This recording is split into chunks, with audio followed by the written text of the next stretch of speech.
Hello Libra, thank you for joining me for your weekly forecast for week commencing the 22nd of May.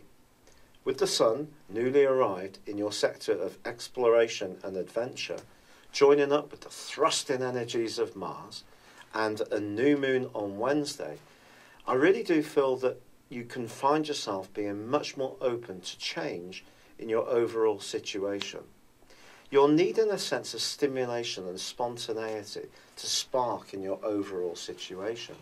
And if there is any scenario, whether it's a professional one, an attitude towards life, or perhaps even a relationship where you feel stuck and hemmed in and you're not finding it so easy to oxygenate your ideas and your activities, this is a wonderful opportunity to go on the front foot. In order to do so, this is going to create the potential for travel, for new ideas, for greater information and knowledge, perhaps even higher education.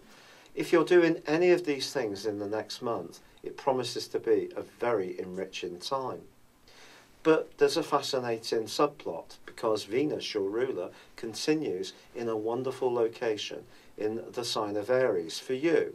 For sure, in its own situation, it is in detriment, but it's forging a great link with Mars. It's a pretty broad one. It's not an exact sextile, which is very enabling, but it's certainly complementary enough to suggest that your love life can be revived by a contact with someone who is fresh, different, challenging, a bit unpredictable even, but at the same time is a relator enough to please you in that way.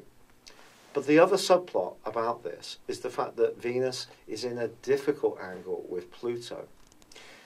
I think that it's important to understand, therefore, because of Pluto's impact on your emotional situation and where you lived and who you have lived with, family dynamics since 2008, if there is a relationship which is somehow not quite gluing together in the way you would like, this can be a week of some big thinking about it.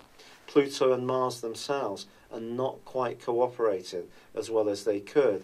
And I think it's possible that if something isn't really feeling comfortable for you, and that's an important consideration, you're not really getting a sense of nurturing or being fed in terms of your emotional happiness by a tie, this could be the week that you think seriously about breaking free from it. On the other hand, if you're single, you could be attracted to someone who can be very seductive, very charming, and lay that on with a trowel. And if you do encounter someone like that, do be very conscious about what your motives are and also theirs.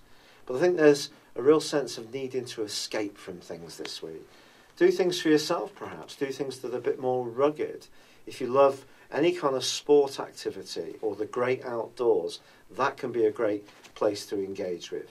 Or if you prefer to have more intellectual pursuits, anything to do with city breaks and a little bit of culture, those things can also really lift you. So it's an exciting week to go for, and by its very end, Mercury is also forging a very nuanced link with Neptune, the planet of dreams. Now, Neptune has been really working away since 2012 in your sector of work, which at times has made you very self-sacrificing, but perhaps also a little bit trapped. If there is a situation which isn't, again, working quite as well as you would like, perhaps you can analyse what it is, but if a change needs to be made, then you can showcase this in your absolute inimitably diplomatic way, whether it's around your work, whether it's around those routines, or around friends or a close relationship you have at the current time. It's been a real pleasure being with you. Thank you for joining me. Good luck, and goodbye for now.